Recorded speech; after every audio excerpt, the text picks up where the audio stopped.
Yes, yes, yes, everybody. Welcome, welcome. Happy Friday. You're listening to the Entrepreneurial Web. I'm your host, Jeremiah Fox. Before we hop into it today, the message of the week. And it is, if you were able to somehow consume this broadcast, that means you've overcome 100% of your worst days. And that's a pretty freaking good batting average. Wouldn't you say, Justin? Yes, it is. Yes, it is. Yes, it is. Awesome. With that, I'd like to welcome Justin Reeves to the show. We met in none other than Lance Knob's clubhouse room a couple weeks ago. Very captivating fellow. You know, we talk about Lance on this show so much. He's probably listening right now too. We should just rename it the We Love Lance Show. Lance he's been so awesome. Don't worry, you can bring him in, smack him, whatever you want to do. Is that your kids? What's up? What's up? It's all right. Say hi. It's all good.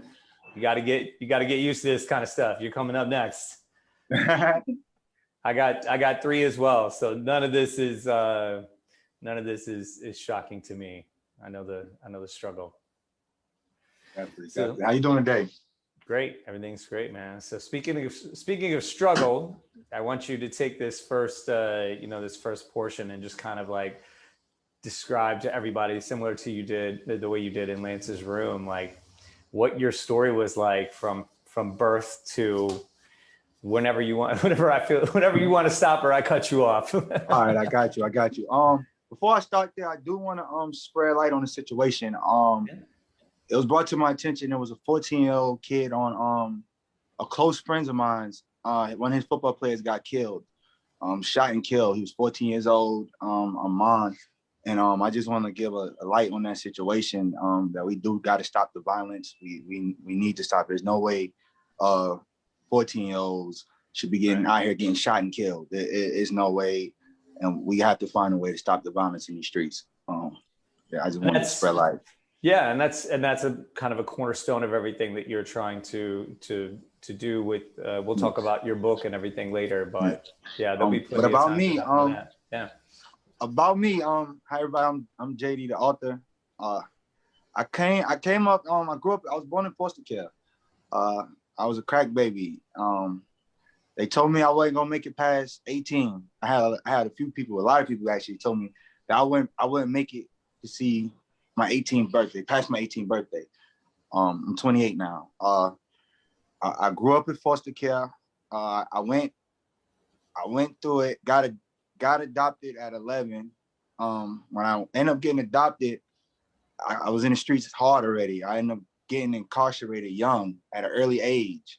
So I grew up faster than I was supposed to. I spent a lot of my life in the streets. I started having kids at an early age. I had my first son, who y'all seen earlier. His name is Josiah. He was in the background right there. I had him at 17. And I had my next one at 18, next one at 19. Before you know it, I had 3 kids. And from there, I've just been in the streets, and now here I am. I survived and I made it through. I've been through homelessness, went through the shelter program. I'm a single dad out here trying to make it. I started a book publishing company in the shelter while I was in the shelter with my kids. I started a book publishing company because writing has always been my passion. It's always been my escape. Growing up, I ain't had too many people to talk to. I ain't had too many people to confide into. So writing was something I did like low key that nobody really like knew. It would be something that I kept to myself. Like it was the way I could express myself. So I used to do it. And then one time I just started one day I was just really going through it when COVID happened. And I was going through it. I was like at my breaking point, and it was like nothing else I felt like I could do. So I just wrote something and I threw it online, and it got so much positive feedback. And then and people was telling me how inspiring it is. And it's like the light bulb just went off. It's like, I found my purpose, and I found out what my purpose was in that moment. My purpose is I'm a light. My job is to be a light and help other people see the light in themselves. And do you recall what the nature of that post was? Was it like something on Facebook? Was it really long? Was it something short? Was a blog. There was a blog. It's actually on my website. It's called I Am Not Okay, But I Will Be. And it's just stating that, it's okay to say you're not okay. Yeah. It's okay to realize that you're hurting. It's okay to know you're messed up. It's okay to know these things, right? But what you're gonna do? You're gonna sit there. You're gonna pout about it. You're gonna cry. You're gonna stand there. You're gonna beat you up, continue to beat you up, or you're gonna fight back. I choose to fight back. Yeah, the show is all about fighting, man. That's the common denominator here. And where did the major exposure from that blog post come from? Was it through your website? Was it through social media? Was it through social media, online, posting in different mental health groups, and just getting a lot of people just asking to talk and just asking and just telling me, you giving me hope. You're doing it. You're doing it with your kids. Look at you, and even just walking down the street, some of the toughest guys to some of the most successful people call me an inspiration. And it just be to me, I still feel like I'm me. I don't feel like I'm doing anything special. I just feel like I'm me. But when people tell me they're inspired the way I am with my kids, what I'm doing, it does touch me. It does make me feel like, I'm going in the right direction. And it's about time. It's about time. It took a little while, but it's never too late. It's never too late. Well, I think that comes down to sincerity and honesty too, because, there's a bunch of people out there spitting, solutions for your problems and for your life, but some of them, their solutions are a little skeptical. So when you get it from somebody that's just you can tell that they are just as real as it gets, that you can inspire anybody, because you don't know what everybody else is going through. Exactly. The wealthiest investment banker, he could be having a tough time in life. Exactly. You just never know where, like you said, being light, where it's going to come from. And we don't get to choose where it comes from. But once you see it, right, you're like, yo, I want some more. Exactly, man. It's actually a beautiful feeling, to find your purpose. And it's a lot of people right now living, and they're just surviving. I know a lot of people. There's a lot of my friends. I got a lot of my friends that's still in the neighborhoods, that's still out there. There's a lot of my friends that they don't really have no real plan. They just here to survive. They just want to make it to the next. Their only plan is to make it to the next day. And I was always one that knew I had more to do in life. No matter what my situation was, no matter how down I was, no matter how bad I was doing, I knew that there was something bigger I was supposed to be doing. And I always remembered that, and I always kept it. And I guess that's what kept me going. And that's always what kept me going, because it's okay, it's something I'm supposed to do. I have a purpose. I wasn't just born just to be born. I wasn't born to only survive and make it to the next day. While a lot of my friends going to prison and doing other things, it was even though I was engaging in a lot of the same activities, but on different, for me I was going home at night to my kids. I got to escape, and I got to go home to my kids. And it was and that also helped me. And that I found purpose in that, and being a dad. Well, I've heard many times that it's often hard to figure out how to get something done, especially a long goal. You're I want to get out of a homeless shelter. I want to build a business or whatever. It's really hard if you take that on, it's kind of overwhelming. But if you know why you want to do it, that will be the fuel to get you through those times. And it seems to me you having that inner sense of purpose, even when everything was the world was crumbling around you, that's what helped you hang on and get through. Exactly. Looking deep within, I put a writing on my website, the last one, taking life for granted. And I was talking about basically how my brother's suicide really affected me, and how it made me stop taking life for granted, and just the fact that sometimes you could think you always got tomorrow. I can always, and it's we take the small things for granted, just appreciating just to wake up, open our eyes. There's a lot of people that we don't even realize, there's a lot of people that didn't get to do that. right? There's a lot of people that didn't get to kiss their loved one or didn't get to see their loved one. There's a lot of people that didn't get to do that. So just starting my day with that, just being thankful for just waking up in itself, it was the first step of it, right? And appreciating that I'm alive. So with today, in this 24 hours, I could do whatever I can. I could fulfill my purpose. I could give my maximum potential today. All right, yesterday was bad, but guess what? Today is another day. I woke up today, right? Yeah. So that's the things I had to learn, and I'm learning. I'm still learning as we go. Yeah, we all are, but I think the people that are still in the game of learning are the ones who are really going to get ahead. You grew up in New York. All I grew up in New York and down south. I got best of both worlds. I got to nice. live up north. I got to live down south. I got to get a taste of everything. I got to get a taste of many environments, many places. I haven't had too much stability in my life, as I really never really lived somewhere consistently for 2 years. Like in my life, I have never lived one place for 2 years at a time. So whether it be, even if my adopted parents had a house, I would either be in and out the house because due to incarceration or whatever the case was, I've never stayed one location for 2 years. And that's a personal goal for me, just to be able to do that. So those are the things I got on my bucket list. Okay, Justin, you need to have a house for 5 years. I want to have the same address for 5 years, you know? Right.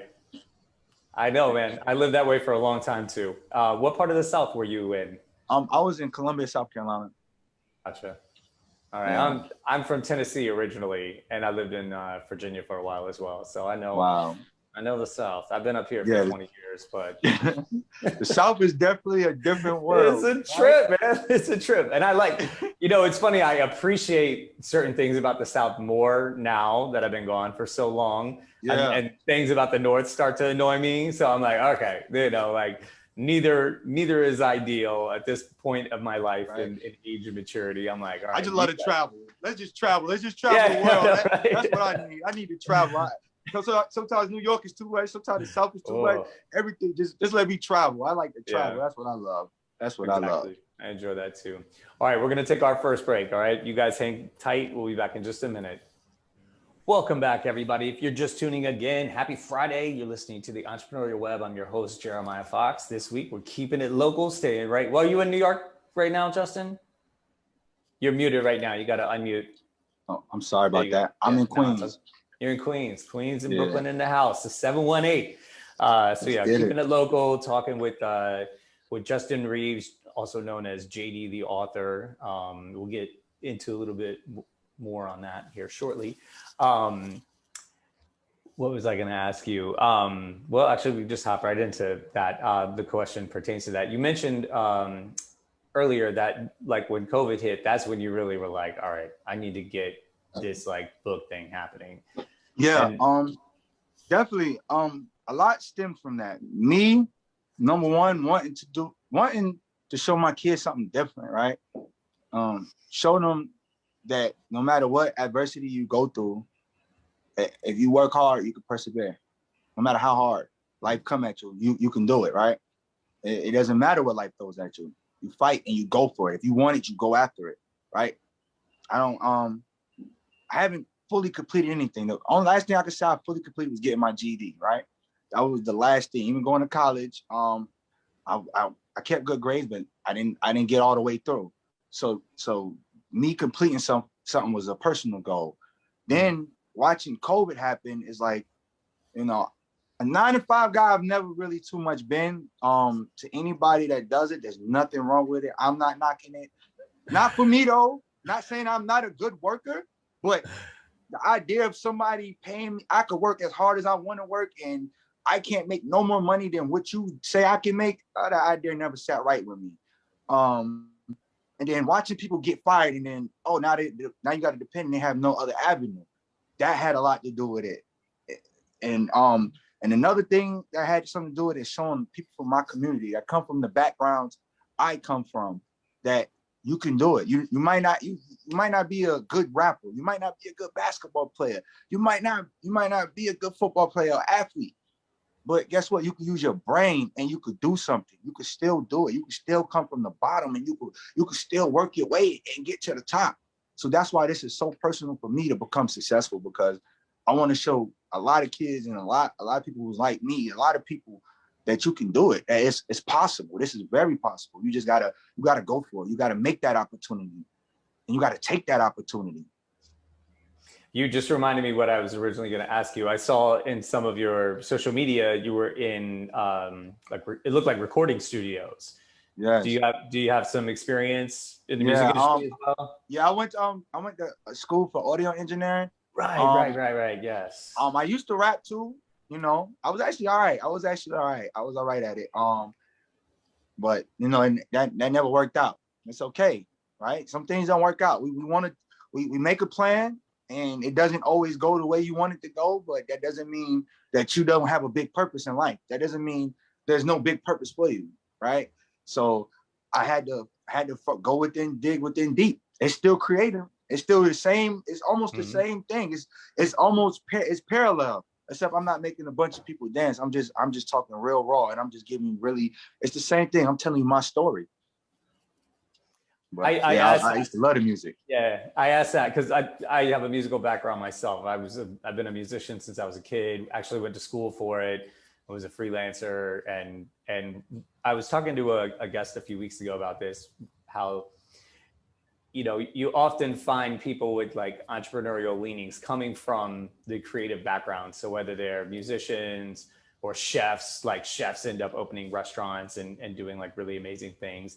And I think that the creative aspect is something that really draws us to entrepreneurship, because it's the same, you know, like you just said, you're not making people dance, but it's very creative. You get to, you know, you really become, you know, the king of your own destiny in a way. And I feel you, like we have a lot of parallels, man. We're like, for 20 years, I didn't live in a place for more than 2 years, 20 years straight, just like hopping. A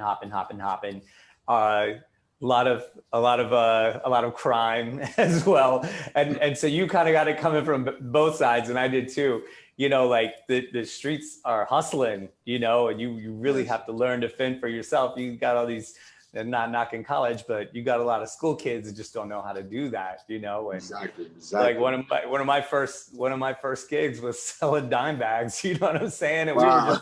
we were kids, and we were just like, I'm talking like 13, 14 years old, and like walking around with a wad of cash. You know, I liked the chaos that came with it. And same, I've never done a 9-to-5 thing. It's just like not for me. But I think it's important for us as we're like going forward, because we end up in these crazy situations, right? In these crazy positions where you got to make decisions, and you're like, did normal people have to do this? And the answer is often no, they don't. Like I read this article, it was about people's responses to snakes. So they were saying, like, if you have like 100 people in a room, and you come in and you just like drop a bag of snakes, like just open a bag of snakes up in the middle of the room, they said 40% are going to start running and not even know why they're running. If you ask them, why are you running? They won't even know. Another 40% will run, and you ask them, why are you running? And they'll be like, there's snakes. And then 10% will like 10 to 15% will just stand at the perimeter of the room and watch and just be like, "Ooh, that's crazy." And then 5 will go in and actually try to capture the snakes. Exactly. So as we're like in these situations, we have to kind of assess, and it's hard, you know, assess which person am I? Am I like going to grab the snakes? Am I watching? And you might be a different person on any given day, depending on like, you know. Exactly. It depends on the mood, right? Yeah, like what's happening in your world.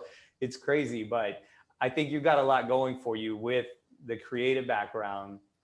Clearly, you know, if you're like writing the way you are, you've got experience in music, and even studied some of the technical application of it. You know, you've got that going for you. And then just like the lack of risk aversion from like the streets. It's just like, this is what people do every day, you know? So you know, you want me to be concerned about like this as far as business goes? You begin to normalize a lot of craziness. You start normalizing things that's not normal. And like my brain, like it just like you don't I done seen so many things in my life. Like I'm young, I'm 9 years old. I seen somebody get killed, right?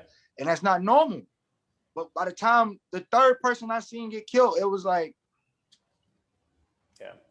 It's life. This is what do you want me to say? So I was like, you know, what do you do?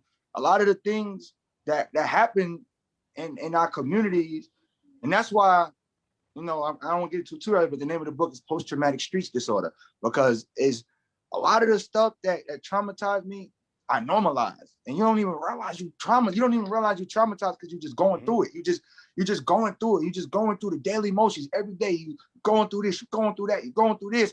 And it just becomes second nature. And it's like, it's normal. Now it's normal. I have to go through these things, right? Looking over my shoulder is something that's secondary to me. It's like, oh, okay. Now when I go in rooms, I'm automatically scanning the whole room. As soon as I walk in the room, I just scan the whole room. I'm looking for every possible sense of danger, because I done been in a situation where there was people in the room who wanted to kill me, right? So I have to, all right, I can't, all right, let me keep my back to the door. Let me stay close to the door. So it's like, now I'm breaking all these bad habits and everything as I go through life, as I shake through, as I pull that other leg out the streets, and I go forward and I fly high like an eagle. And there's a lot of things you got to do. Yeah. Well, we touched on this in that clubhouse room. I don't know if you remember me saying, but you were asking about dealing with the stress of all this. Like you're embarking on this entrepreneurial journey now. And, I mentioned that anxiety is fear of the future and depression is fear of the past. And that's like exactly what you're talking about. And your ability to get through it, I think, is resiliency, where you just like compartmentalize that and you're just like, all right, I'm here. I got to show up for my kids. I got aspirations. Like that's being resilient. But at a certain point, you do have to address it. And I think you sharing it is part of that healing process. Mm-hmm. You know, your ability to like teach it to other people is actually you passing it on. I think there's a lot of power in that. You know what I learned through this? The hardest step is always the first step, right? Yeah, big time. That's the hardest step. When you first start walking, the first step is the hardest, because you're going to fall. Like, you're going to fall. And most people are fearful of the fall, right? When you start in your business, it's the what if this don't work. In my mind, why wouldn't it? Right? So all this. Yeah, no, we're going to take another break in a minute. I don't want to get it too deep on that, but I wanted to bring up another gentleman who's been on the show, who I also met through Lance's room. Lance is an amazing guy. He's amazing, man. We love Lance. That's going to be that'll be like the subtitle of this show. He had an author named Chris Kelso who came on, who wrote a book about imposter syndrome. Are you familiar with imposter syndrome and what that is? No, I'm not. So it's essentially what you just said, like you second guessing if you're good enough for the situation. So like you go through whatever you went through in life and you decide, hey, I'm going to write a book and start a book company. But you're like, I don't have a college degree. I didn't grow up writing, but you've gotten really good feedback. Like, yo, you should do this. And inside of you, you're like, I want to do this. But then you just, when you're laying in bed at night, you're like, man, I'm not good enough for this. I'm not the person. I'm not the guy. That's imposter syndrome. And so Chris wrote this whole book, and he does talks and everything on dealing with that. But the other thing that he talked about was the business of writing a book. And he, as well, got the inspiration. He had already started, prior to COVID, but when COVID hit and he was just doing like Zoom calls every day, he was like, well, now's the time. That's why I was asking like how that played out for you. Were you thinking about writing a book before? It's before COVID. Yeah, way before. Since I was 15. I wanted to write a book since I was 15 years old. Well, nice. I was actually incarcerated again. Like I guess I was incarcerated a lot throughout my teenage years, adolescent. So like one of those times, like I used to do speeches. I won a speech competition. And I wanted to tell my story. Just I didn't know I always thought myself out of the thought. And there's other times in my life I would go through things. I was like, yo, I should really write about this because it'd be interesting. Then you go down, you sit down, and you come up with a page or two, and you just like, ooh, that's not it, right? Well, how am I gonna end it? I don't got this. I don't got this credential. So you start thinking yourself out of all these thoughts. And then the last time I took a dive at it, I blocked every thought and every negative thing, everybody out, and I said, you know what? I'm gonna get this done. I was determined, and I knew once I'm determined, nothing's stopping me. I know that, and I knew only thing could stop me is me. I knew that.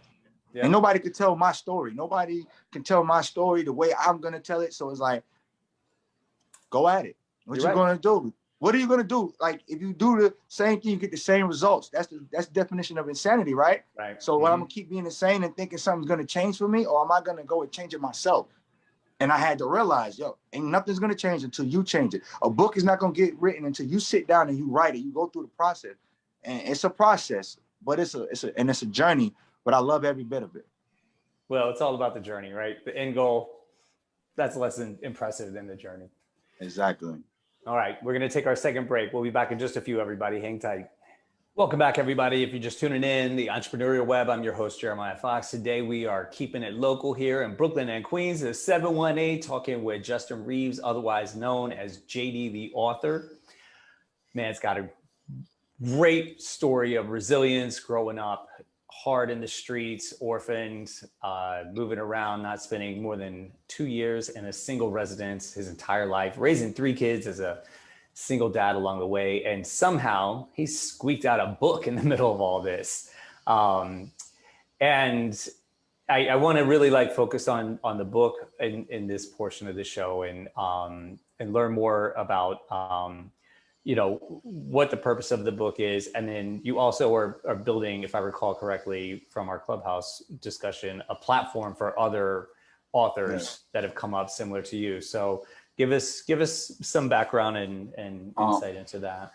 The book is called Post-Traumatic Stress Disorder. A battle within. That's a great battle name. Within, right? It's a battle, because when you've been doing things one way your whole life, you become accustomed to it, right? Your mind becomes accustomed to that. Your mind is used to doing things one way.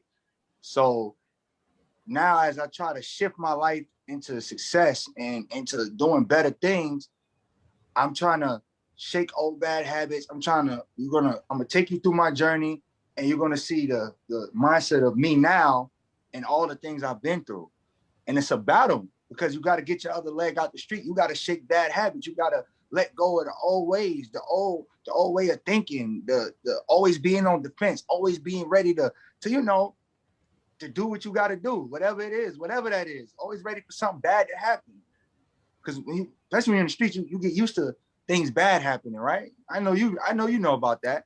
I do. You can't expect the bad, right? You expect the bad to happen.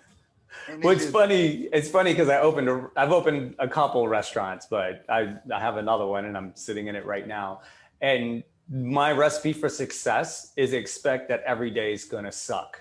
And if it doesn't, then great. But just you have to go into it, especially in this industry, that way. And one of the main reasons I wanted you to come on the show is, after listening to you talk, is to really hammer that nail that, people are very comfortable. People have almost unrealistic expectations. And I think when COVID hit and the world got paused, everybody understood a little better, their fragility, I'm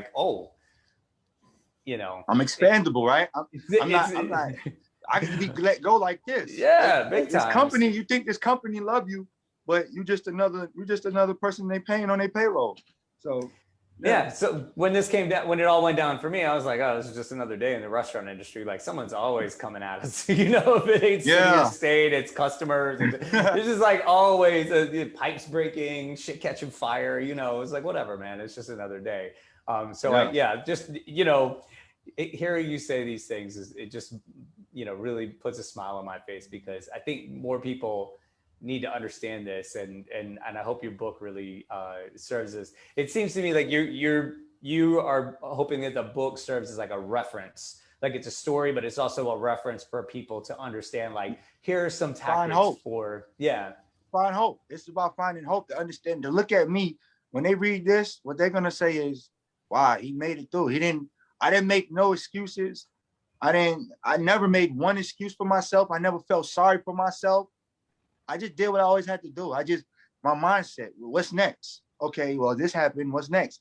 I'm not gonna say I don't battle depression. I have my battles. I battle depression still to this day.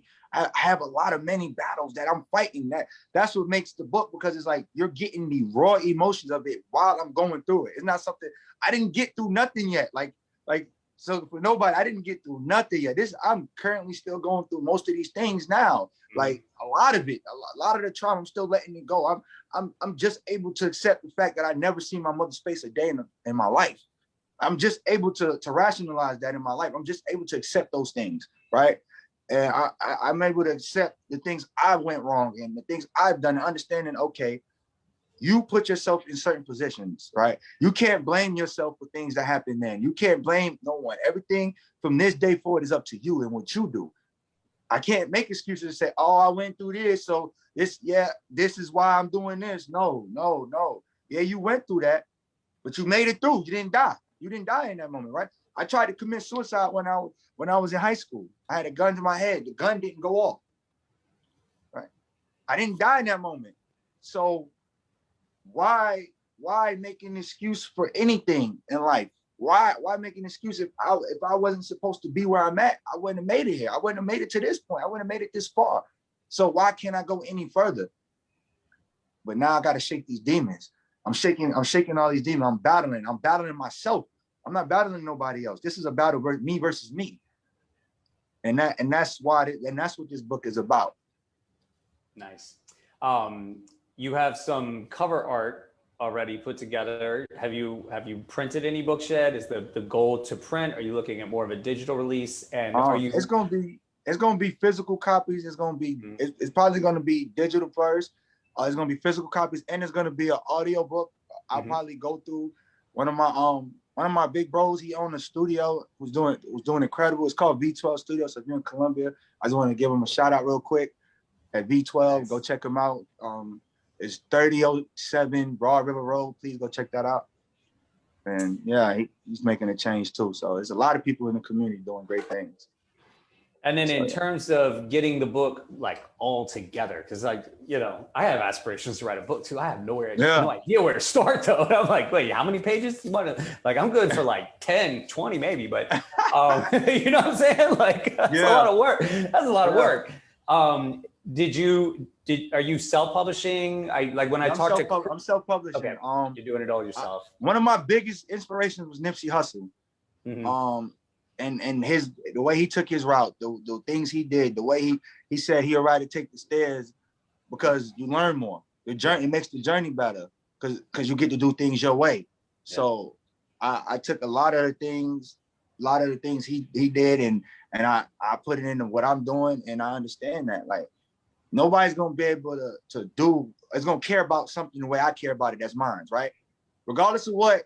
If you let me your car, I'm never gonna drive it the way I'm never gonna care about your car the way you're gonna care about your car, right? So, and that's the way I feel about this book I'm putting out. That there's not a publishing company. I'm pretty sure they'll give me a lot of money to do this. To me, it's not really about the money. It's more about getting the story out there.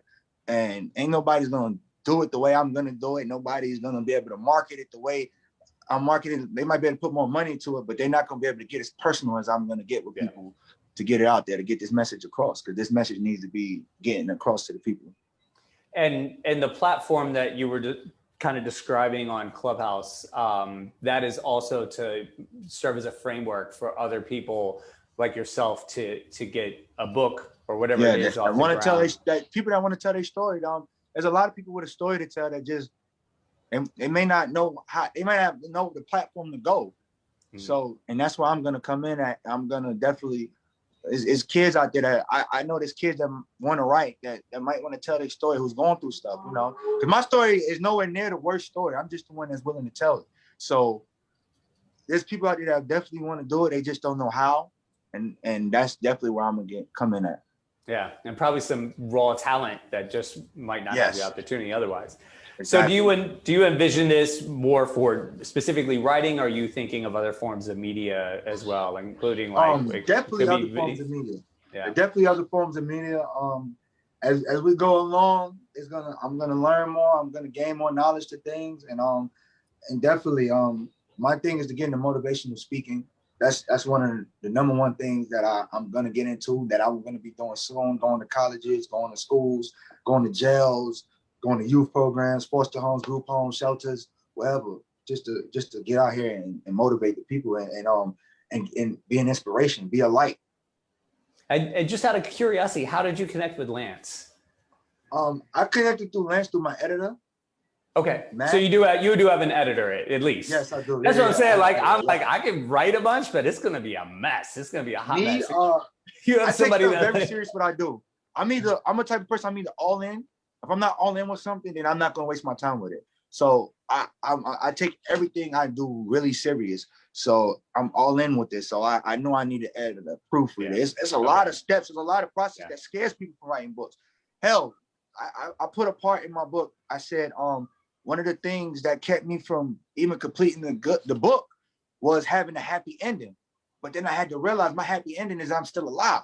I don't need a happy ending, right? Because I'm still living. So that is the happy ending, that I survived, that I made it through, that I'm making it through. So I didn't need to find a happy ending. So it just, things like that could get in your way. Oh, thinking of how somebody going to think about this, how this person going to receive that. A lot of things could get in your way. And if that gets in your way, I just say, block out the noise, block out all of it, and just go for it. If that's what you want to do, if a book is what you want to write, if you want to tell your story, get it out there. Start writing. Just keep writing, keep writing, keep writing. That's what I do. I write every day. Yeah, sometimes tunnel vision is good. It's really good. It's really good. Tune everything else out. So your editor connected you with Lance, and was your first time kind of driving with him on the Clubhouse Room? No. Actually, he helps me with a lot of business affairs. Getting my business together. So I got you've done like a jolt with him and everything. Yeah. I've done it too. Yeah. Denali Consulting. If y'all anybody need help with business, please go to Lance. Lance is a great guy. I'm telling you, he's gonna help you. He's gonna help you. Yep.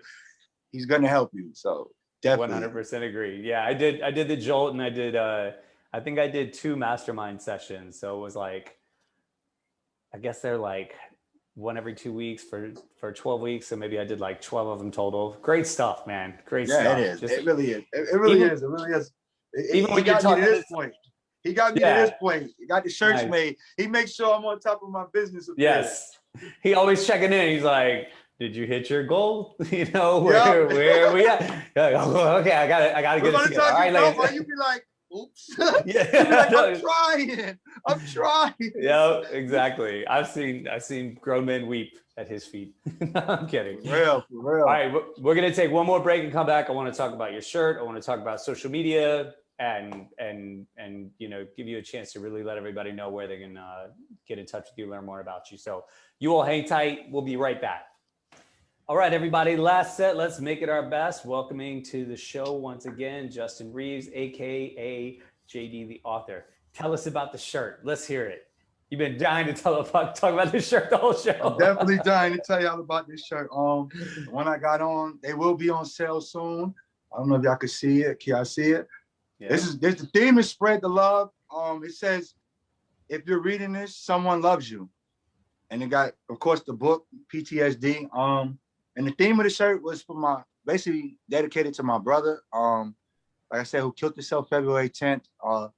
It's just about basically spreading the love and making sure you get that message, because just reminding somebody that somebody loves them could save their life. Like, I wish somebody would have reminded him in that moment that, because life is about moments. So just because the moment right now is bad, the next moment might not be bad.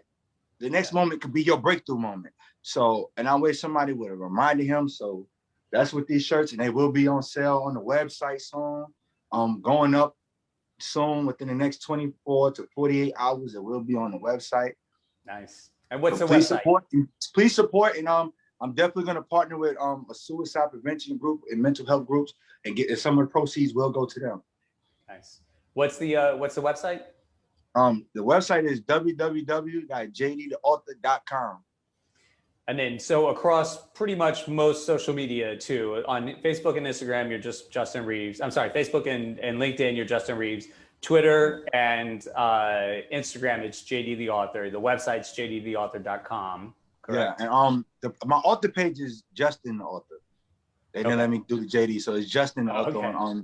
If you want to look just for you don't want to send me a friend request, you just want to like the author page. It's Justin the Author on Facebook. Gotcha. I think I remember you saying you're messing with TikTok also. I want to. Good. I'm thinking about it. I'm trying to get the young ones to show me. I'm like an old man. Like it's like I Yeah, don't no, I know know, nothing. man. Like I'm so out of tune with I everything. know. Hey, I'm a I'm older than dinosaur. you, and if I can do it, you can do it too. I blew up on TikTok. It's What? Yeah, you really like the not fifth hard. person to tell me that. It's really not hard, and I think you could get. I could even show you like later, like next week, just with the little clips from this show, how you can just like boom, like it's really great. It's a great promotional tool, and that's like Oh. leading into my next question is so you've got the shirts now. When does the book drop? What are you The planning book on? will be out in September. Okay. The video would be the video. It's gonna be a promo video, and when the Mhm. promo video, I'll be releasing the date for everybody. And then when the pre-orders come out, so stay tuned. Keep watching. Keep watching. I got more interviews coming. A couple more. I got a lot of promotional runs. So I'm gonna be at a lot of events in the city. So just it's coming. It's coming. You're gonna see the flyers. It's gonna be all over the city. It's gonna be all over the city. We're gonna do really well. We taking over the title #1, becoming a best-selling author. That's what it is. That's what I'm gonna be, a Nice. best-selling author. From Nice. street selling to best selling. That's what I'm Yeah. looking at. Nice. That's a great motto. So that was what I was going to ask. You kind of answered some of it. You have some live events coming up, some in-person events that you're gonna promote the book. Yeah. You utilizing social. You got a video that you're gonna utilize. That you're gonna Yes. create. Yes. And Promo video coming soon. yeah, We got promo videos coming soon. We got a few more surprises. you don't have to tell them all. That's okay. Yeah, we're gonna also be speaking soon at different places. So if anybody need me to come speak right now, you could book me. I'm willing to come talk. So And your experience with Clubhouse was Lance's Room your first time on there? Or have you already been working yeah, on Clubhouse as no, well? that's my first time. I'm a newbie to this social media thing. I was just before all this life, I was just a person share stuff on Facebook, might post about my kids. But that was really it. I wasn't too big on social media. Like I said, it's the street mentality. I can't give up too much. I can't tell you what I'm doing because it'll get me in trouble. But now, so like I said, escaping a lot of those mindsets. And just focus, like just make it about the book. Cause me too, man. Exactly. I wasn't on social much at all before starting the show 2 years ago, but now it's like most of what I talk about. And it's just like highlighting stories like yours. Like, I feel like I'm just sharing other people's, like the best of other people. I'm sharing everybody else's greatest hits. Cause I want people to feel better too. I think your message is very powerful, that people need to hear that. There's a lot of people complaining that maybe shouldn't be complaining because they got it pretty good, and if you just take a step back and read someone's book like yours, listen to your story, even just consuming a little bit of media from you. Maybe you've got like a 15-second TikTok or a 30-second video on Instagram, just to give a little perspective. I think there's huge potential for that. Yeah, definitely. Complaining doesn't work. Complaining is not going to work. If anybody thinking complaining is going to work, man, I'm going to be honest with you. Nobody cares. I hate to say it. I know it sounds harsh. Nobody cares. Everybody got problems. Everybody got a problem. So it's like complaining is never going to solve it. And most people know what to do because it's in their essence. What you're supposed to do is already, you just don't want to do what you're supposed to do. But 9 out of 10, most people know what to do. They just don't want to do what they're supposed to do. So people got it. Some people just need to be pushed and just need to hear that. And that's where I come in at. That's where JD the author comes in at. Well, they're getting that nudge, whether they want it or not, like over the last 18 months, and it ain't going away yet. So there's still opportunity. So you've got Facebook, Instagram, LinkedIn, Twitter, your website. You're doing some in-person events as well. Do you have anything else up and coming that you just want to announce? I got an interview with Lance. Nice. I'm thinking that next Thursday, was that the 11th or 12th? That might be the 12th. So I got an interview. I got another podcast interview coming up. I had to check my email for the date. I'm sorry. I've been getting a lot of requests for speaking. So it's a good problem to have. Good. Yeah, it's a great problem. Like being busy, you could be doing nothing, right? You could be doing nothing. So it's like I appreciate it, and I just want to take the time to everybody that supports me, from whether it's 5 people, 10 people, listen, to everybody that supports me, that reads, that subscribe to my website, I appreciate you. I thank you from the bottom of my heart. My kids, thank you. We thank all the love and everything that everybody's been giving us and giving me. It doesn't go unnoticed.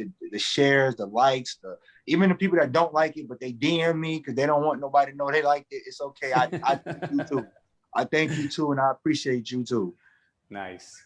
And I feel like I recall us talking about you starting your own podcast at some point. Yeah. I highly recommend it. It's a great tool, and you have a gift for speech, as well. Like you're I'm sure you're a great writer, but you have no issue talking clearly. And I think, but that's good. Like that's the only reason I ended up here, because I was like talking all the time, and they were like, yeah, okay. Here, just let him talk. Give him an hour. Maybe he'll shut up afterwards. Right. That's how I feel to do with me, right? Like yeah. But it is a really good like marketing and branding tool, and you could just get so much out of it. Sitting down, even if you did like 30 minutes, you don't even have to do a full hour. Sit down for 30 minutes once a week, do your thing, and then cut it up or have somebody else cut it up, and you'll be TikTok famous in no time. We definitely gonna talk about that off camera. We definitely gonna talk, because I definitely need that. I definitely need some of that knowledge right there. And then the book release, do you think, I mean, is it gonna be like on all like well-known I'm book pushing platforms? right now, pushing for all platforms, local bookstores, like Amazon even? Yeah, it's definitely gonna be on Amazon. I got a meeting with a few bookstores coming up. So we're pushing, and anybody that's watching that has an outlet, definitely contact me. You can email me at JD the author booking at gmail.com. I'm sorry about that. Yeah, JD the author booking at gmail.com. So we could talk and try to figure out where this we could put this. We're willing to put this anywhere. We could give you one to put on your hold it up on your show, Yeah. So you definitely gonna get a signed copy. Nice. So what's the name of the book again? Give them the full name. The name of the book is Post-Traumatic Stress Disorder: A Battle Within. And the website, once again, your website? www.jdtheauthor.com. Very cool. All right, everybody, check it out. My parting words to you all is stop complaining. Read his book. And just when you think it's bad and things suck, it ain't that bad. Again, you've survived 100% of your hardest days if you're able to hear, consume in some way what we've discussed today. That's a really great batting average. Get that book and get some shit done. Exactly. Right? Exactly. All right. Well, thank you so much. Thank you, Lil Man, for showing up too. That's awesome to see. You're going to be doing this next. You got to get ready. Yeah. So let's get ready. He got training camp coming. He got training camp coming up on Wednesday through Saturday. He got football camp. He's gonna be upstate New York, so we're gonna be upstate with it. So he got the season, big season. This is 11U Brooklyn Titans. Let's go Brooklyn Titans. Let's go. I also coach the Brooklyn Titans too. I'm one of the coaches. So, nice. Yeah. Awesome. Yeah. I'm not surprised by that. Really not surprised by that. Well, thank you so much for coming on, man. Really a pleasure talking to you. We'll connect sometime in the next couple of weeks. The rest of you, we'll see you next week. Peace out. Thank you.